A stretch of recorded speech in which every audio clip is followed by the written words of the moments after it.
자, 계속 지금 그 저변에는 뭐가 있냐면은 조민 입학 취소를 시켜야 된다라고 하는 게 선거용 정치적 선동으로 쓰이고 있거든요. 그래서 국민의힘 국회의원들이 부산대 찾아가서 부산대 총장, 차정인 총장을 만납니다. 만나가지고 법원 판결이 이렇게 나왔는데 입학 취소 안 시키냐? 이렇게 이야기를 했거든요. 차정인 총장이 한 말이 저는 당연한 건데도 감동적이더라고요. 무죄 추정의 원칙을 존중하겠다. 그러니까 대법원 판결 나올 때까지는 기다리겠다 이런 얘기잖아요. 이것과 관련하여 홍대 박형준 후보 딸의 홍대 입학 관련한 의혹이 제기됐잖아요. 그 의혹과 관련해 오늘 민주당 의원들이 홍대를 찾아갔습니다. 그거 보셨죠? 예. 예. 이것과 관련하여 저는 국감의 장면이 생각나는데 홍대가 어떻게 대답했는지 아세요? 교육부나 그 당사자가 요청하면 자료를 주겠다 그랬어요. 그러면 이번에 부산대를 저렇게 찾아가게 된 게 지난번 교육부 그 국회 그 현안 질의 때 유은혜 장관이 부산대가 자체적으로 진상조사할 수 있다 이렇게 얘기해서 지금 이게 된 거거든요. 그쵸. 그러면 유은혜 장관은 똑같이 홍대에 그거 줘라. 왜 그건 객관적인 사실인데 안 주냐 이렇게 하시면 돼요. 교육부가 요청하면 준다 그랬어요. 홍대가. 예. 네, 그러니까 공정해야 되지 않겠습니까? 예, 모든 그렇죠. 게. 근데 제가 봤을 때 차정인 총장 이분을 제가 잘 모르지만 상당히 저는 괜찮은 분처럼 보이는 게 네. 이게 한 젊은이의 인생을 좌우할 문제잖아요. 근데 대법원 판결도 보지 않고 뭔가를 결정한다는 게 이게 진짜로 교육자죠. 최성희 같은 사람 봐봐요. 며느리 삼고 싶다고 용돈까지 줬던 인간이 어느 날 갑자기 나는 그 아이 본 적도 없다. 그러면서 나오는 보도들을 보면 온갖 비리는 자기가 다 해. 뭐 배임도 하고 뭐 횡령도 하고 별짓 다 합니다. 그러면서 교육계 양심을 걸어. 그 위조학력. 네. 난 부산대 총장이 어떤 분인지 몰라서 그 교육부에서 이제 부산대가 알아서 조사할 문제 뭐 이렇게 이제 결론을 내렸을 때 지금 가볍게 처리하면 어떡하지라고 내심 어마어마하게 조마조마했었거든요. 근데 이렇게 이야기를 하는 게 사실은 여기다가 국민의힘 국회의원들이 발언할 방법이 없어요. 그럼요. 왜냐하면 이건 법에 정해진 헌법의 권리 같은 거거든요. 무죄 추정의 원칙을 존중하겠다. 어떻게 그런 결론을 내릴 수 있겠습니까? 저 되게 훌륭한 장면이에요. 이 분위기에서. 그리고 지금 부산 분위기에서. 네. 그리고 두 가지를 얘기하면 사실은 다 겉으로는 욕해도 속으로는 인정하는 게 교육자적 도리에서 한 젊은이의 미래가 걸려 있는데 어떻게 쉽게 결정하냐 이거. 그다음에 두 번째는 무죄 추정의 원칙입니다. 근데 무죄 추정의 원칙에 대해서도 사실 야당은 자기들 쪽에만 무죄 추정의 원칙이고요. 그 문재인 정부 사람들에 대해서는 무죄 추정의 원칙도 아니에요. 사실이 밝혀지기도 전에 언론으로 마녀 사냥을 해버린 그런 게 반복됐거든요. 지금 저런 태도를 취하는 게 지극히 정상입니다. 사실은. 자, 그리고 그 정경심 항소심도 이제 시작됐는데 입시 비리 관련해서 증인을 전부 기각했다고 하더라고요. 그러면서 1심 결론의 재평가에 주력하겠다 이런 의도를 보였다고 하는데 이거는 뭐예요? 어떤 의미라고 분석할 수 있어요? 1심 선고를 재평가하겠다는 거니까 일단은 말 그대로 그 팩트가 틀린 거 있지 않습니까? 그러니까 이런 부분에 대해서는 교정은 가능한 거예요. 그러니까 증인들이 굉장히 많았다고 하더라고요. 요것들을 대부분 다 지금 이렇게 기각한 걸 보면 시간을 줄이겠다는 뜻 아니에요? 네, 빨리 선고하겠다는 거예요. 그러니까 그때 나왔던 증인이 또 나올 건데 또 들어볼 필요가 있느냐. 이게 앞뒤 법리적으로 맞냐 안 맞냐 이걸 위주로 보겠다는 거잖아요. 알겠습니다. 지금 법무부하고 대검이 한명숙 사건의 합동 감찰을 시작했거든요. 어제 그 이문정 검사가 그냥 대충 하지는 않겠다 뭐 이런 식으로 워딩이 나오긴 했죠.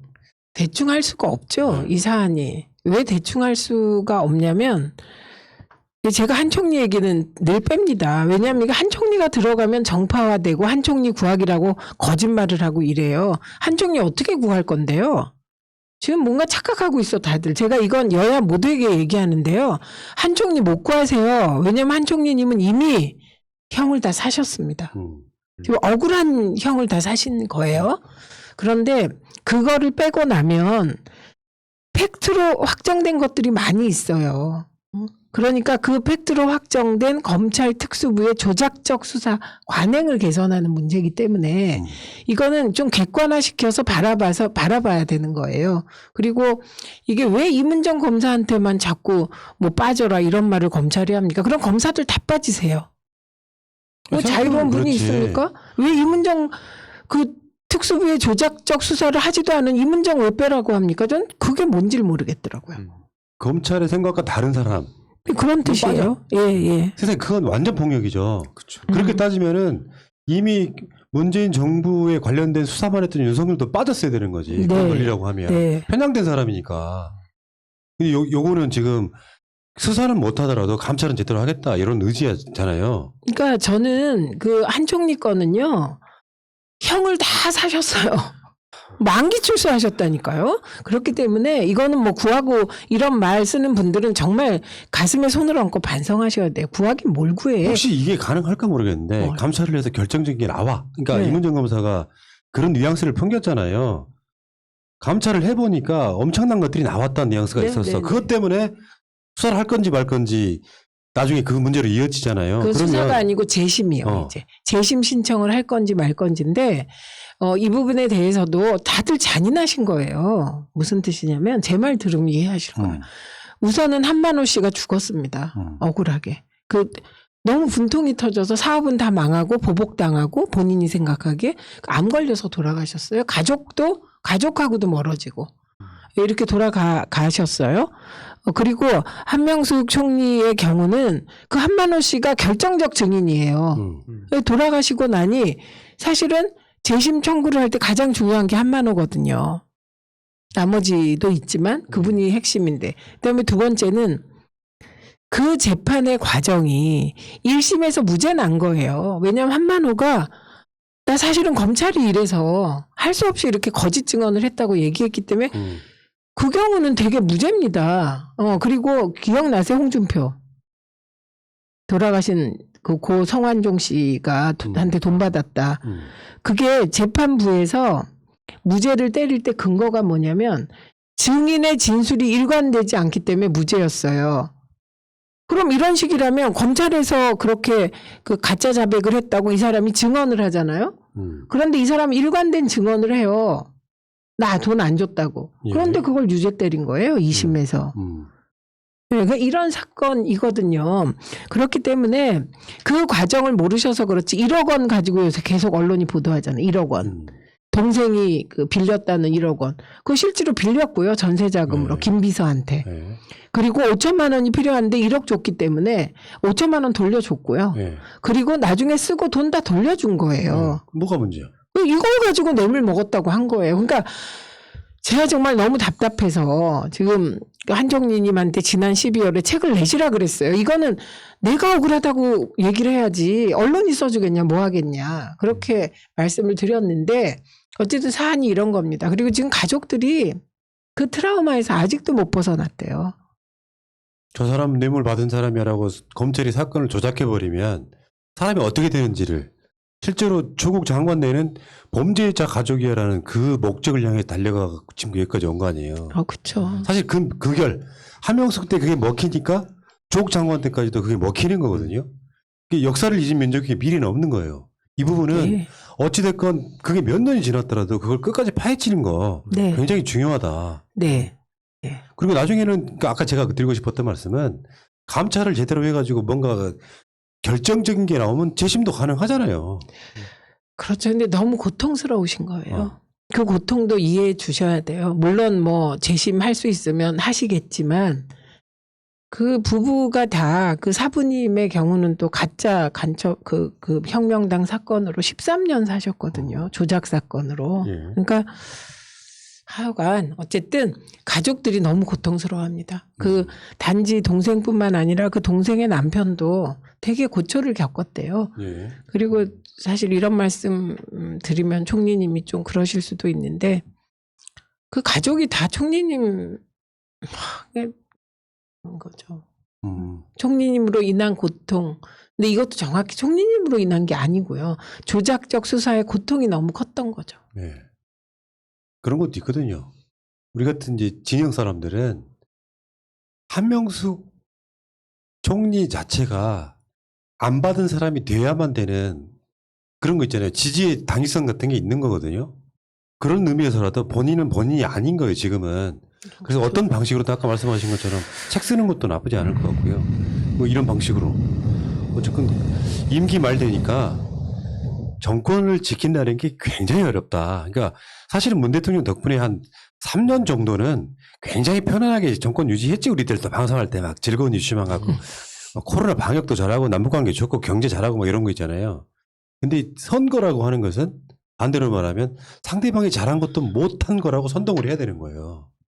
문재인 정부가 잘한 것마저도 못했다고 선동을 하잖아요. 백신에 문제가 있는 것 같고 K 방역이 어쩌고저쩌고 경제를 망쳤다 그러고 사실은 박형준이 소주성을 알겠어요? 그냥 소주. 나 오세훈 모른다고 생각해요. 그 소주성을 아마 소주 만드는 소주 브랜드라고 생각할까요? 아, 소득주도 성장의 개념을 전혀 이해 못하는 거예요. 소득주도 성장은 최저임금 올려주는 게 아니고 각종 복지라든지 이런 걸 통해 가지고 가처분 소득을 올려주는 겁니다. 말하자면 내가 어머님을 모시고 사는데 어머니 병원비가 평상시 같으면 한 달에 한 50만 원 나와. 근데 문재인 케어의 수급, 그러니까 여기에 그 정부에서 보조해주는 금액이 많아지면 내가 내는 금액이 적어지잖아요. 그게 그러면 50만 원이 된 걸 10만 원만 낸다고 쳐봐. 그럼 40만 원이 세이브 되잖아. 이런 것들이 각종 정책으로 만들어진 게 소득주도 성장의 기본 틀이거든요. 근데 이 사람들 몰라. 소득주도 성장이란 말 자체를 뭐 낙수효과, 뭐 분수효과, 뭐 이런 개념으로만 이해를 하기 때문에 전혀 말도 안 되는 거죠. 푸나님은 참 세상 이치가요. 네. 36억 5천만 원을 그거를 2000년대 말이죠. 그때 보상 받았는데 2010년 뭐 이때 그 돈이 별 관심이 가지 않을 정도로 돈이 많다면 그거는 보상 주도 성장이죠. 그렇죠. 그러니까 관심이 없다고. 그러니까 그 정도 가지고. 저는 이번에 어머니가 아프셔서 수술하고 이제 퇴원하시면 요양사를 불러야 되는데 그 요양사를 정부에서 일정 부분 보조를 해줘요. 8시간, 뭐 6시간. 그게 우리한테는 되게 큰 거죠, 지금. 그런데 그 비용이 뭐 한 달로 치면 100만 원 이 정도 된대요. 36억 5천에 관심이 없는데. 그리고 아파트 하나 오션부 탁 해가지고 몇 년 만에 20억을 버는데 뭐 그게 뭐 관심이 없을 수 있죠. 이거 시급 뭐 몇천 원 올리고 이러는 건 아무것도 아니다. 진짜. 그건 너무 하찮은 일이죠. 우리한테만 그냥. 그런 사람들이 시장을 하게 되잖아요. 서울이나 부산에서. 그러면 어떻게 되냐면 세빛 둥둥서. 아니, 그런 사람들의 특성이 뭐냐면 디테일이 없다 보니까 공감력이 없다 보니까 그냥 시혜성으로 야 청년들 먹고 떨어져 이런 식으로 정책을 하게 됩니다. 그래서 왜 이런 거 있잖아. 두 가지가 병행돼야 돼요. 정책이라는 게. 상인들이나 청년들이 힘들어하면 정부가 보조도 해주지만 나머지 다른 방식으로 장사가 잘 되게끔 만들어주는 게 같이 돼야 된다고. 그렇죠. 근데 이 사람들은 그런 거 있잖아요. 이제 민주당 차원에서 뭐 이렇게 재난 기본소득 같은 거, 재난지원금 같은 거 준다고 하면 우리도 줄게 하고 그걸로 끝인 거예요. 네. 왜냐하면 일반 시민들이 돈을 많이 벌어버리면 안 돼. 그건 자기들이 기득권 유지 못하는 것이거든요. 그러니까 저는 이런 말씀이 얼마나 이제 시민들을 위로하고 뭐 그럴지 모르지만 정말 대한민국은 기득권 카르텔을 그리고 최근에는 정보를 공유하는 카르텔. 그 LH와 그 주변 다 그런 거 아닙니까? 그래서 전 이 과정에서 제일 웃긴 게 언론만큼 부동산 투기를 부추기는 그 집단이 없어요. 왜냐하면 부동산이 막 활성화돼야 광고 들어오잖아요. 부동산 관련 광고. 그런데 그 언론이 문재인 정부를 비난하죠. 그거는 이유가 달라요. 왜냐하면 부동산 광고가 요새 많이 줄었어요. 분양 광고가. 이런 이해관계 속에서 지금 우리가 갇혀 있는 겁니다. 그리고 최근에 일부에서 가격이 이제 시세가 조정되고 있거든요. 근데 이게 또 너무 많이 떨어지면 또 문제가 되니 늘 연착륙을 기대하면서 정부가 정책을 펴는 거예요. 이거 정책에는 시간이 필요한데 이 정책이 이게 연착하지 못하도록 흔듭니다. 언론이 흔들고 보수 세력이 흔들어요. 그게 이번에 LH 사태를 빌미로 이사 대책 중단하라는 요구가 그래서 나오는 겁니다. 왜냐하면 공급 대책 안 되면 누가 손해보는지 아세요? 네. 청년, 신혼부부, 무주택자들이 피해보는 거예요. 그런데 3기 신도시 폐지, 그 계획 폐지하라고 국힘이 연일 얘기합니다. 이유가 뭐겠어요? 이제 우리가 이런 어려운 조건 속에 있는 거다. 네, 그래서 저도 가끔 민주당이 하는 일이 답답한데 시민들은 오죽하시겠습니까? 그리고 민주주의가 진짜 되려면 내 삶을 바꾸는 민주주의가 되잖아요. 근데 그 내 삶을 바꾸는 민주주의에 가기 위해서 정치개혁이나 검찰개혁이나 뭐 이런 걸 하다 보면 4년이 가는 거예요.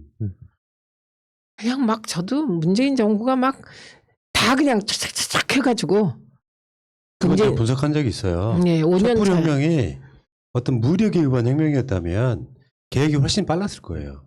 평화적으로 이 정권 교체를 끌어내다 보니까 중간에 나오는 어떤 개혁 과정에서 법과 제도에 의해서 해야 되기 때문에 이만큼 힘든 거예요. 물론 결과적으로 놓고 보면 다 잘했다고 말할 수는 없겠지만 저쪽 세력보다야 그리고 훨씬 낫죠. 푸나님, 우리가 또 착각하는 게 있더라고. 사람들이 왜 국회에서 그 많은 법 통과 못 시켰냐. 사실은요, 180석 가까이 된 거, 이거 아직 11개월밖에 안 됐습니다. 지금 통과된 법도 많이 있잖아요. 많고 의미 있는 법도 많아요. 그런데 마치 문재인 정부 초기부터 지금까지 180석이었던 것처럼 생각하는 분들이 계시더라고요. 그래서 막 공수처법을 왜 이렇게 불완전하게 했냐. 그때 소수정당이라 그랬거든요. 네, 그래서 저는 좀 조금 더 시야를 넓혀서 볼 필요도 있고 그 민주당과 문재인 정부를 막 심판하시고 싶죠. 그리고 이건 뭐 정권 말기에 치러지니까 심판 선거인데 내가 찍으려는 그 집단을 좀 똑똑히 보셔야 된다는 거죠. 저도 뭐 그냥 짧게만 얘기하고 싶었던 게 오늘 청년정책조정위원회가 있었어요. 그 회의가 있어서 거기에 이제 정세균 총리님부터 뭐 청년들 위원들하고 각 부처 이제 장차관들이 오셨는데 내부에서 뭐 부동산에 대한 얘기 계속 다 엄청나게 했고 내부에서 다 공감대 형성하고 있고 실제로 저도 이게 한 반년 정도가 됐는데 너무 어려운 거예요. 정책을 만든다는 게 그냥 제가 밖에서 막 뭔가 불만을 표시하고 막 이거 바꿔야 된다 하고 미디어 리터러시 어떻게 해야 된다 하고 이거랑 사람들이 다 공감을 해가지고 이거를 이 정치적으로 이렇게 정쟁이 안 될 만한 정책을 낸다는 건 굉장히 어렵구나. 그래서 시간이 너무 많이 소요되고 그런 점에서 지금 현 정부가 본격적으로 시작된 게 말씀 주셨듯이 얼마 안 됐기 때문에 이 180석이 그래서 그런 점에서 좀 이번에 우리한테 힘을 더 실어야 되는 게 아닌가 저 이런 생각 많이 듭니다. 여러분들은 저는 시민들을 믿어요. 뭐냐 노무현 대통령 말기 같은 느낌이 들잖아요 지금. 네. 그러니까 정권 말이 되니까 꼴뚜기 망둥이 다 뛰는 거예요. 사실 알고 보면 지금의 다수 언론이나 국민의 짐이나 돈 가진 기득권자들 실제 LH 사람들까지 다 한편이에요. 한 결의 한편인 사람들이라고. 이 사람들이 똘똘 뭉쳐가지고 민주정부 끝내면 그 사람들의 이익이 더 커지거든. 여기에 지금 우리가 매달릴 필요는 없으니까 선동될 수 없는 거고 노무현 대통령 때는 이런 미디어들이 없기 때문에 그냥 넘어간 거예요. 더군다나 이런 게 있거든. 언론이라고 하는 게 사회적 분위기에 굉장히 쓸려가요. 말하자면 KBS 같은 큰 언론사가 오세훈의 내곡동을 막 파잖아요. 그러니까 MBC나 JTBC 같은 경우도 그걸 안 할 수가 없는 분위기가 있는 거고 그렇게 넘어가는 거고 한쪽에서 계속 문재인 정부만 때리잖아요. LH 같은 걸로. 그러면 여러분들 KBS나 MBC나 SBS나 뭐 JTBC를 보면은 뉴스 꼭지가 LH 터졌을 때 어떤 경우는 하루에 20개씩 때려버리는 거야. 그 분위기에 쓸려간단 말이에요.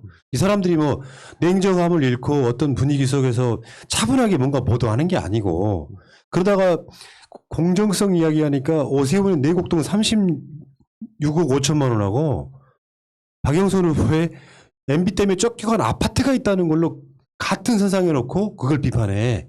기계적 균형을 그런 식으로 유지를 하더라고요. 그건 편파적 균형이에요. 말도 안 되는 거죠. 말이 안 되죠. 그러니까 그런 식으로 해가지고 노무현 대통령 때 말기를 보는 것 같은 그 느낌에 지금 안 섞는다는 거죠. 그러니까 우리가 보고 있는 건 어차피 새날은 우리 편이니까 저렇게 말할 거야가 아니고 다음이나 네이버 포털을 보고 있으면 답답해 뒤지겠는 것도 사실은 이게 밖으로 드러나지 않는 우리가 이야기하는 게 사실 진실일 가능성이 저는 되게 높다고 생각하는 거거든요. 근데 불안불안한 거야. 왜? 이런 경험치가 많지가 않아서 그래요. 그러니까 이 고비를 넘어서면 저는 민주당이 굉장히 오랜 시간 동안 집권할 수 있는 오히려 탄탄한 반전이 있다고 생각하거든요. 저런 상황에서도 서울시장이나 부산시장을 못 바꾸는구나 라고 느끼면은 우리의 자신감이 훨씬 더 커지는 거죠. 그러니까 저쪽 놈들이 여론조사 막 100% 자동응답 ARS 응답률 5%짜리 갖고 막 흔들어요. 그 막 흔드는 짓을 할 때 불안할 필요가 없다고 느끼는 분들이 많아지면 우리가 정권을 오래 유지하는 겁니다. 네. 그리고 예. 그리고 이런 게 있어요. 저는 2002년에 문성근 대표의 정말 그 연설이 가장 기억에 남거든요. 지금 왜 이러고 있냐. 그 조카, 언니, 삼촌 누구 이렇게 설득해야 되는데 왜 이러고 있냐. 그 말 정말 가슴에 와닿아서 진짜 전화 많이 했거든요. 지금은 그런 게 필요하고 그렇게 해서 내가 찍으면 내가 찍은 사람이 되는 거죠. 맞습니다. 다음 주 우리 미니 방송은 투표일 전날 방송하는 거네. 가장 조마조마할 때네요. 그러네요. 뭔 팔자인지. 이게. 자, 황희두님.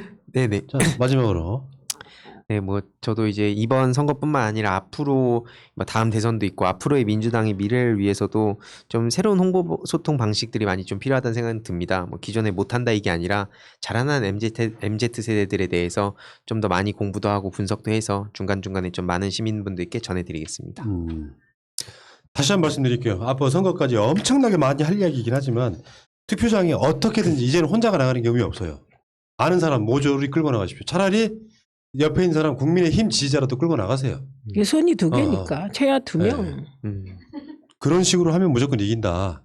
저 투표율 저는 우리가 투표율 한 50%에서 55% 정도 끌어올릴 수 있을 정도. 그러니까 지난 보궐선거들 통틀었을 때 아니 모든 선거를 통틀었을 때 사전투표율이 가장 높은 선거가 될 수도 있다. 저는 그렇게 생각합니다. 자, 제가 감기 걸린 거 아니고요. 여기가 지금 좀 추워요. 그래서 기침이 나서. 아 그렇습니까? 패 끼치지 않으려고 제가. 말씀을 하시죠. 네, 그래서 이렇게. 난 코로나인 줄 알았어요. 아우, 왜 그러세요? 저는 코로나 검사를 일주일에 한 번씩 해요. 왜냐하면 엄마 간병하러 가려면 검사해야 되기 때문에. 아 그러시구나. 제가 이 중에 가장 청정 코로나이에요. 이분은 지금 내가 봤을 때 코로나 10? 코로나 19보다 한참 전에 그때 나왔던 감기 바이러스예요. 자, 세달은 물러가고요. 지금 방송 후에 박영선 오세훈 후보 토론에 한 명 더 낀답니다. 민생당 후보라고. 그 지난 지방선거 때 득표율을 남아있는 뭐 정당 어쩌고저쩌고 그게 있다네요. 네. 그래가지고 3명이 토론한대요. 어머나. 네. 자.